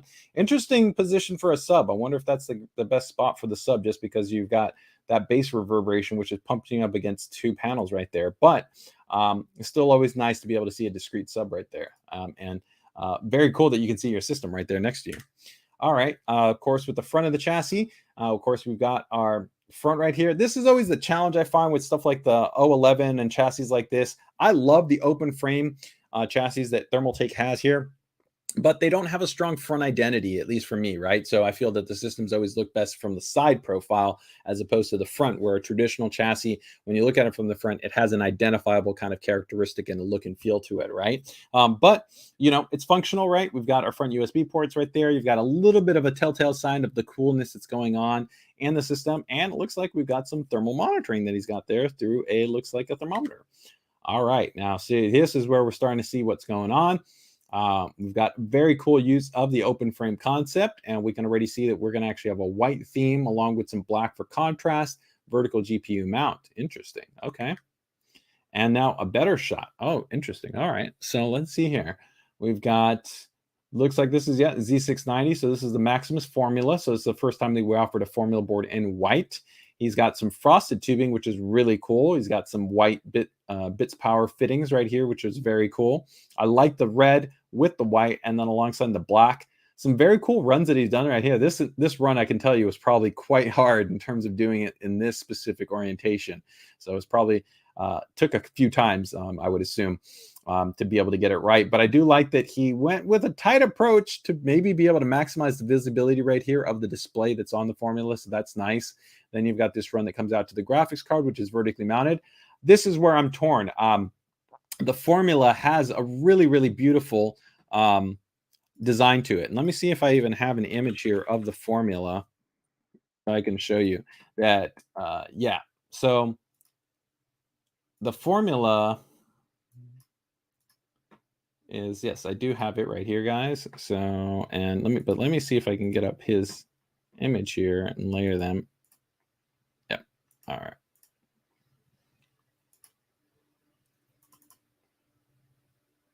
Okay, so here, yeah, we can kind of go a little bit side by side right here. Okay, so this is what we're talking about. So he's got this board, the Formula, right? And you can actually see right here that he's using the VRM cooling that's on the board, along with, of course, the CPU cooling. So that's very cool. And you can see right here, he's actually done white lighting for the actual RGB. But then right here, you've got this beautiful shroud, and you also have this portion right here, which is the live dash display. So this is a full stat readout. And then you've also got this really cool RGB display that's right here, along with this cool looking shroud. And you don't see any of that because we've got this vertical block in there. Now, it's a really interesting design approach that you have, because you've got kind of this two kind of reservoir kind of vibe look that's kind of interesting and cool. And I like this run that he's got over in there, but I feel like I do think I would have liked to see that horizontally and seen then the live dash display and the shroud. I think that might have come off a little bit stronger, but this is still a very cool aesthetic in terms of, I think, the run that he approached right here, where you got one run, another run, and then another run. So you're tightly tighting this all together. And then the other cool part of doing this, as opposed to going it with where you're exposing the board, is you do get to see the coolant flow, right, to kind of tie in with the rest. Because if he did have it horizontally mounted, you wouldn't have the kind of that nice consistency of being able to see the coolant here, and then the coolant again here. So, you know, that's of course just the nature when it comes to PCDIY, is that everybody's got a different way that they can approach their PC building, right? So let's go ahead and continue on here, though. And here we can see it without the tempered glass panel. So this looks cool. Yeah, and so here you can see very nice, beautiful looking block, of course, that's present there. You've got your bends that are present in there. And then, of course, you can see how that's all run down. So it's a cool setup, man. It's a cool setup. In terms of the overall kind of look and feel of everything, the way that it's all been lined out there. What do you guys think? I think it's nicely done. Very clean and well executed. So Corey, my hats come off to you there. Especially, I like that you also went with some little bit of non-traditional runs. Clean cable management, well executed right there, and some nice layout choices as well. And I even like the fact that, I know a lot of people like the Lee fans, but I like that you went this route in terms of the fans, where I think these kind of more angular lines also kind of complement the look and feel that you got for the system. So let's see what we've got in terms of your form here. Not his first build, of course, not a sponsored build. Does the build have a theme? Stormtrooper. What are 3 words to describe your build? Way too much. Does it have a name?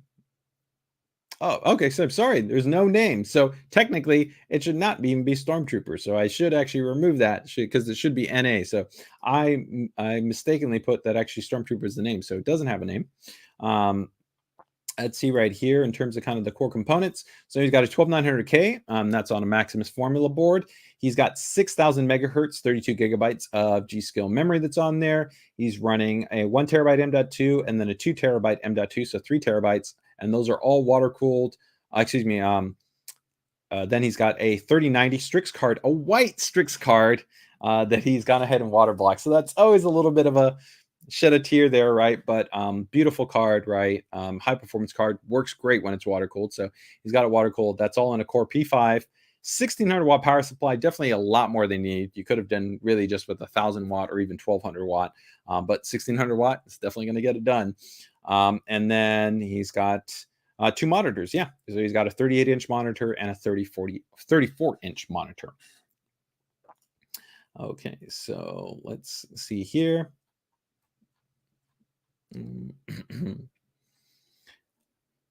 What is he most proud of? How the theme overall came out in terms of the execution. Anything that you would change about the build? Maybe some different tubing.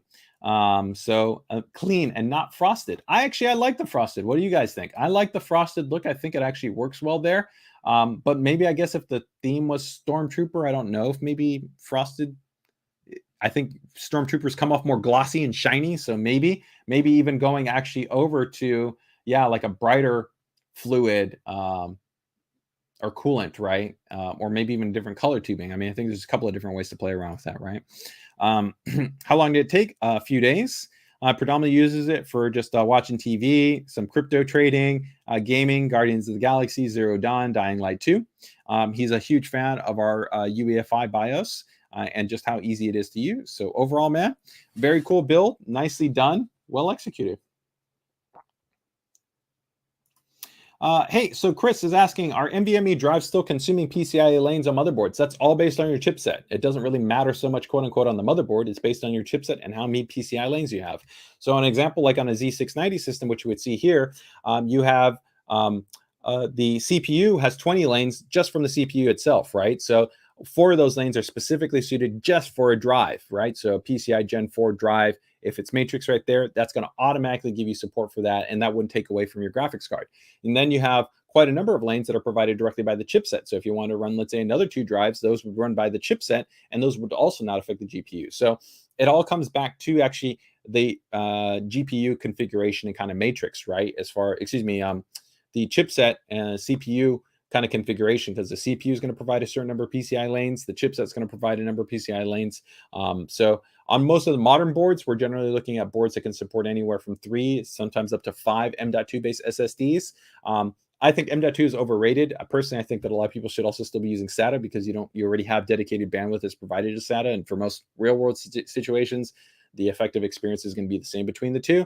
But if you want to go heavy on M.2 drives, definitely modern boards, you can run multiple drives without affecting your PCI bandwidth. But even if you did, the reality is it doesn't matter. You could be running a graphics card at PCI Gen 3 by 8 and still effectively be getting 95% plus the same performance even if it was running by 16. It's only under some very rare sustained workload situations where you would actually be able to notice a difference in terms of actually effective frame rate. If you're talking gaming, under GPU compute, it might be a little bit more noticeable because sometimes those applications can more heavily and consistently load the graphics card. But again, it's not that much of a factor. All right, so that takes care of that build. Let's go ahead and take a look right there, and we'll go to our next one here, guys. So let's see, we've got one last build right here. Okay, very cool. So let's get to it. Let me see, any questions that we got right there?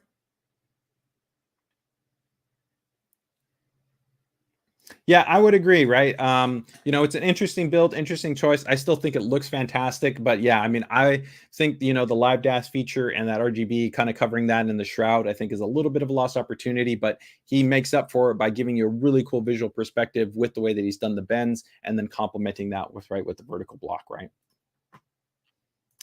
Agree, clean and good looking, right? Andrew says he also likes the frosted tubes.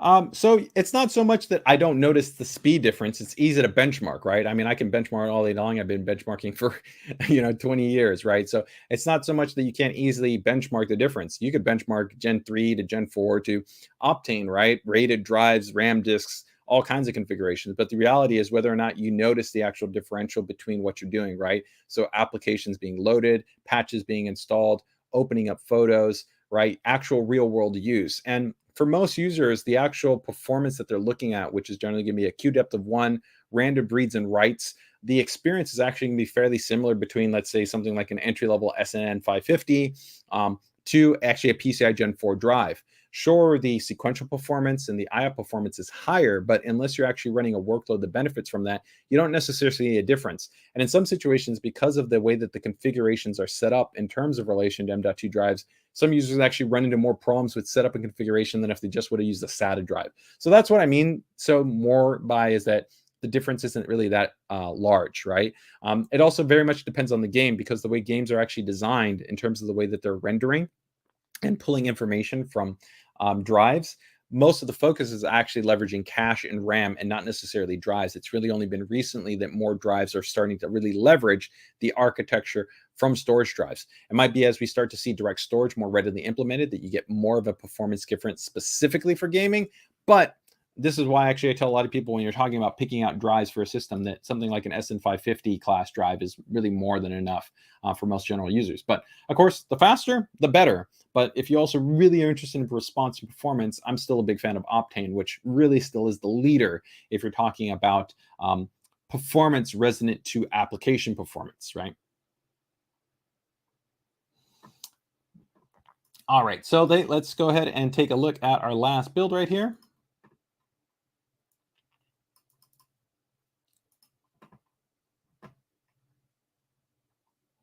Okay, so let's see what we've got going on right here.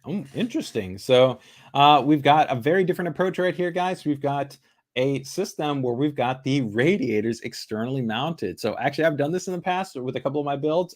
It's cool because you get to use additional space and you don't have to worry about clearance on the inside of a system, and it works. So there's definitely nothing wrong with it. It's a very cool kind of approach right here. You can see we've got this is going to be a Z690 based system right here. We got some nice, clean, effective cable management right there. I like the simple and effective focus on performance is what I really feel this system is all about, right? It's clean and it's well done, but you can see that I think what the choices have been made here, it's about getting the performance benefits of water cooling without making things too overtly complicated. So massive radiators, high performance fans, soft tubing, which is going to give you the same performance. It's easier to install, more flexible, right? It's also going to give you much better flexibility when it comes to maintenance, right? Than you're going to have with hardline. Simple and effective pump and res combo right here. Some nice satin fittings right there. And then, of course, your board and your power and your setup. So this is cool. I like it. I like this. And this is all inside of a Fantex chassis.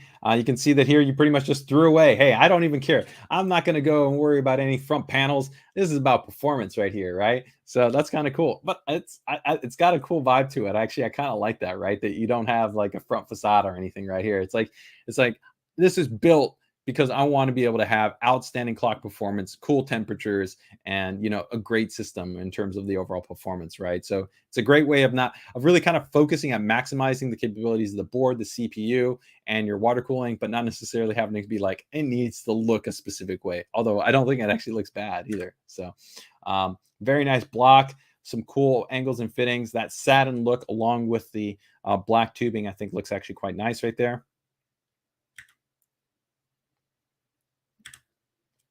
Very nicely clean. That's all nice and clean. So you can't negate that, right? There's builds that look maybe quote unquote nicer, although I don't think this one looks bad, but don't have as nice of a clean cable management down there in the back. So it's definitely right there, right? And then, hey, now we've got the lighting, which adds even a little bit more character, right? It's now giving us actually a little bit of pop. Like, hey, I'm not only built for cooling, right? I'm built, to give you a little bit of a different experience right here. So I like this. Somebody said it's got a little bit of a Max Mad theme. I can kind of go with that, right? Where you've got right here the slits, the aggressiveness that we've got from the Apex board that's in there, the dim.2. I like the little color theory that's being applied here to the dims, and then a little bit of the lighting here on the pump and the reservoir combo, right? And I think actually in the dark, this would all look pretty cool. So I personally think actually the badge right there from the GPU, that gold throws it off. I would love to maybe see that maybe be covered and be more consistent with either the red or even kind of the white or the black. This green right here, I think is supposed to match the green right here on the DRAM, so I think that can work. But I think personally for me, I'm feeling like all red vibe here. It's like if this was just all red, I think it would look cool. But I would still keep the white and the black because that would still be complementary and it would contrast against that. So that's cool though. It's overall a very cool build. Man, what do you guys think?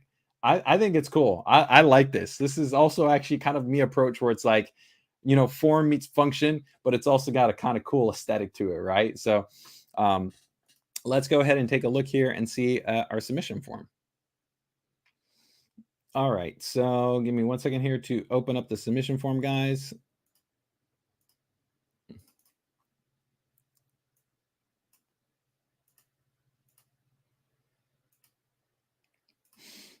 Okay, so this is going to be from Poor Greek Builds.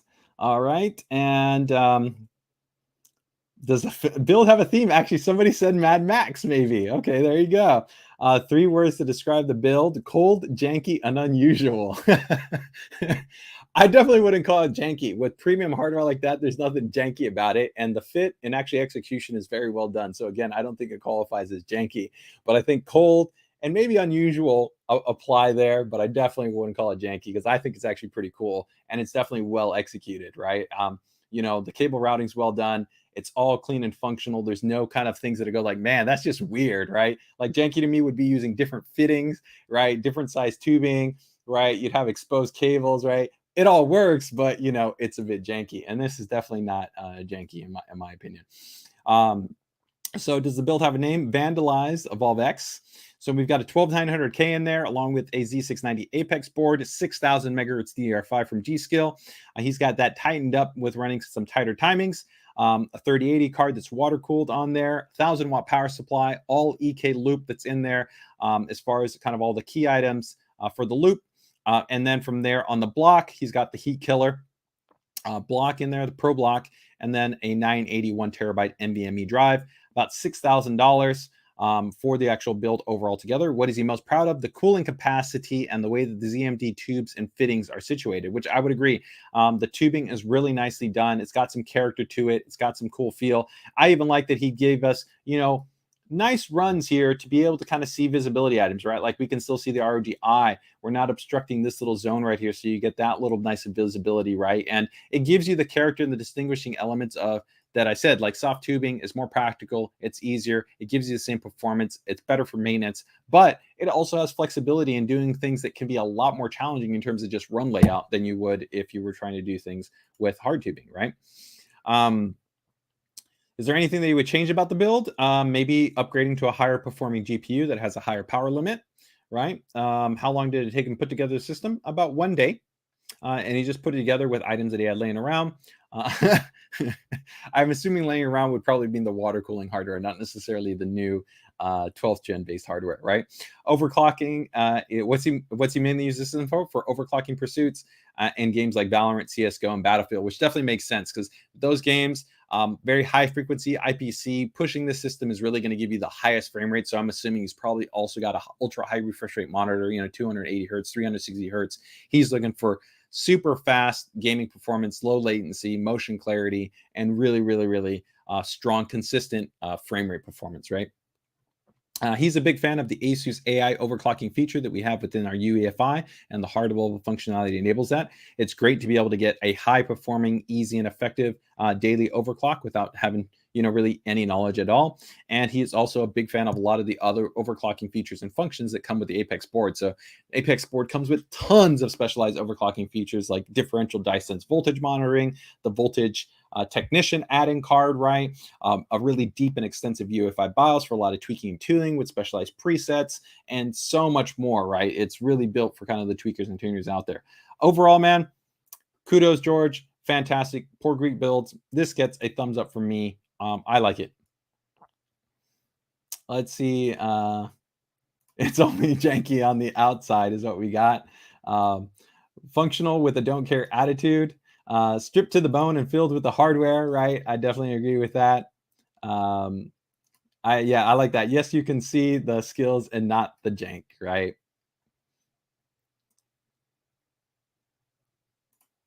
I like that, right? The coolest feature is the drain port on the outside. And so what somebody's wondering right there is this is what he's talking about right here is when you do water cooling, it's always nice to be able to have some sensibility about how you're going to be able to drain out the system so that you can go ahead and make your adjustments, whatever it might be, right? So you want to think about that in the future, right? You don't want to count like, oh man, how am I going to drain this after the fact, because then it gets a lot more challenging and complicated, right?